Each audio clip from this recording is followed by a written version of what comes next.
Hey everybody, welcome back to 10% True. Just before you get stuck into this episode, I wanted to let you know that in 2024, I'm going to be republishing my book, Red Eagle's America's Secret MiGs.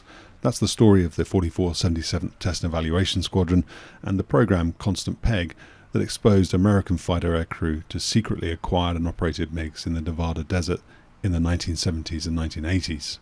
The book's been out of print for a while, it goes for crazy prices online, but I'll be republishing as a softback exclusively through my website, 10percenttrue.com. If you're thinking about supporting the channel, or you'd like to buy the book for yourself or even as a gift, please do go and place a pre-order. I'll put a link in the description. All pre-orders are going to be 25% off, and I'll make sure I personally inscribe and sign your copy for you. Anyway, I'll let you get back on with enjoying this episode. Take care. You grew up in Newmarket, didn't you? I did, yeah. Around that area? I did, yeah. Were you ever around Lincoln Heath when the F-111s were there? Oh, yes, yeah. You know? Then you know this. When an F-111 took off, the earth shook. It was the single loudest, most intimidating airplane I have ever heard take off. So as a brand new pilot, I was a captain by then. I had been promoted after being a FAPE, but I arrived as a brand new F-111 pilot, but I hadn't checked out in the F model yet. And I'm wearing my blue suit and I'm walking around the base with my wife and we're kind of doing the in-processing, and a two-ship of F-111s take off. And it scared the crap out of me. I mean, the whole ground is shaking and it is vibrating. And then just through the buildings, there's this airplane with a sheet of 15-foot flame in the middle of the day out the back end. And women and children are crying and I'm plugging my ears. And it was just the most awesome, impressive thing I had ever seen.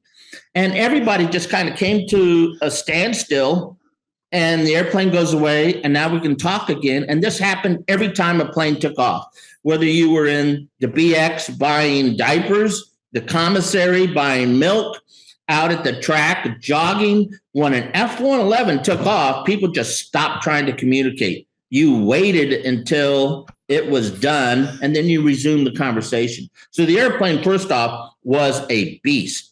You go in those days, the F-111 went to a lot of air shows, and the F model was always the hit. You know, the aviation enthusiasts can enjoy the skill of a pilot doing aerobatics and a nice, tight aerobatic performance. But the crowd wants flame and noise, and the F-111F had them both. So when it made a pass and it put it into burners, it just knocked the place down. So it was an impressive airplane. Later on, I got a story about what's the RAF college that's near the Midlands? What? Cromwell? Yeah, we did a flyby by Cromwell, and I got a call that they said, oh, my God, that was the most impressive flyby they had ever seen. They were still holding their hearts, knocked them over on the parade field in Cromwell, you know? So that was that. Then the airplane itself was a big T-38. It flew like a heavy T-38. It was very easy to fly. All the F-111s I found were very easy to fly as long as everything worked well. It was managing the TFRs and the flight control computers when they didn't work well. That was very challenging. Explain the TFR. Most of the audience will know what it is, but for the sake of... So in those days, the world had not invented integrated avionics or integrated airplanes. Everything was an add-on. It was a piece of equipment. Think about those old stereo systems in the 70s. You had a turntable, then you had something on top of that, then you had something on top of that. You had a stack of components to make your stereo system that was 4 feet tall. The 111 had a great big huge nose because of the attack radar. And in those days, we didn't have computer enhancement in order to do what we call beam Doppler sharpening of the image.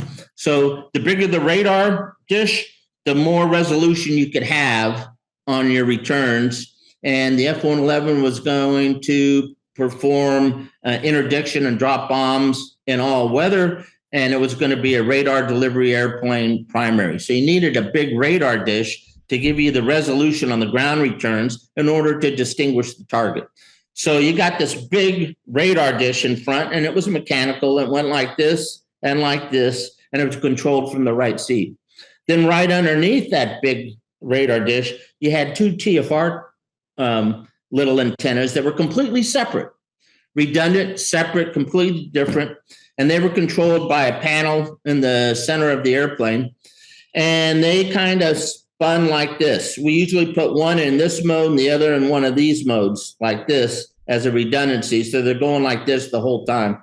And their job was to just look at where the airplane's about to go and to compute a ride line based on your set clearance plane to fly you automatically over that terrain. So you could fly automatically at 200 feet up to 1,000 feet with different increments in between. And then the flight control system, different from all of that, you could plug it in and it would sequence between turn points. So once you got low level and you plugged in the TFRs are going up and down, and you couple the flight control system, and now the airplane is doing all of its turns by itself as it sequences to different turn points. That's pretty cool. Then up on the airplane too, it has a radar warning receiver, completely different than all those other things, to warn you of radar lock-on and other radars looking at you.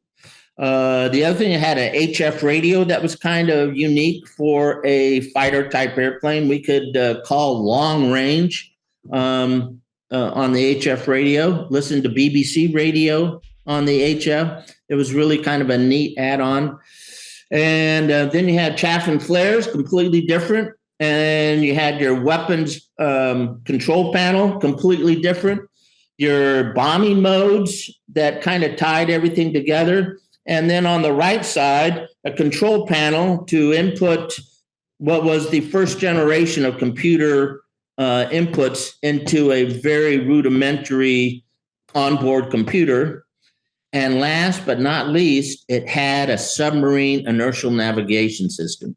That same submarine they built for Polaris submarines, this great big platform that weighed about 200 pounds, and it was about this big, and it had spinning gyros going each way and accelerometers. And when it was working, it worked really well, but there was a lot of moving parts. And now all inertials are with ring laser gyros. The old days of actually spinning something on it and trying to measure the precession of that spin is gone. But the F-111 had it. And then finally, we never used it. It had a star tracker. The FBs had it, and the Ds had it, where if you lost everything, your inertial, or you didn't know where you were, the right seater could point to a prominent star, either the sun, the moon, Polaris, something like that. And if you track that star, and given the time of day, time of night, the computer and the system would know where you are. And it was like trying to figure out your latitude the old-fashioned way with the sextant. So it was a modern sextant built into the airplane. So it had all this stuff, and my crewmate and I were in charge of it. Pretty cool. Okay, so I did not know that you had an INS from a submarine, a nuclear submarine. That's incredible. The idea that this thing that doesn't probably move at more than 30 knots definitely doesn't pull many Gs, that you'd stick that in a fighter. That's incredible. The Star Tracker then. Okay, nerdy question, because I've always been curious about it. Is that what goes ahead of the forward canopy combing? Yes. Okay. There's a couple of things. The Star Tracker was You can see it on the FBs easier because they just painted over all the other models. It might not even have been input in the F, but on the Ds, it was still there, and the As, they painted over, but it was completely flush. So unless you knew where it was, you wouldn't know where to do it. Yeah. The last year or two of the F-111, they did what was called an avionics improvement mod or something like that, and they put GPS. And that was kind of like a burner flat plate right in front of the windscreen. And you see that now in some photos, and that's prominent. That looks like a hot plate in front of the windscreen that comes up about an inch or two above the windscreen. And that was the GPS antenna for the GPS mod. I think the omission that you've made is pave tack. And then I forgot the pave tack. So the pave tack, oh my gosh. So this thing was invented in Vietnam, and the F4 guys called it pave drag. You put it on the F4 and it was just 2,000 pounds of weight that instead of a centerline fuel tank, you put this thing on the centerline. It was really draggy. It puts this head that came down, but it was at the time cutting art fidelity with finding differences in temperature. So it really gave you an infrared image that for even today is pretty high fidelity. When we talk about the number of degrees that can be determined, the pave tack is still pretty good up there. Old F-111 guy by the name of Colonel Ed Braxton was instrumental in pushing through the pave tack integration on the F model. So they took the weapons bay and they built a harness and a pivot for the pave tack and modified the weapons bays a little bit. So this great big huge pave drag, instead of being hung on the center line, it just rotated around in the weapons bay, and then the seeker head would come out and would be an infrared image that the right seater could maneuver, search, or sync up to the radar point and fire a laser. And that's what we use to designate laser-guided weapons. And in the F-111, we never called it draggy. It was, I couldn't tell if the pave tack pod was extended or not. It was just no notice on the airplane. Couldn't even hear it rotate around. That airplane was so big, we were going so fast. It was a non-event to put that thing out, in my opinion.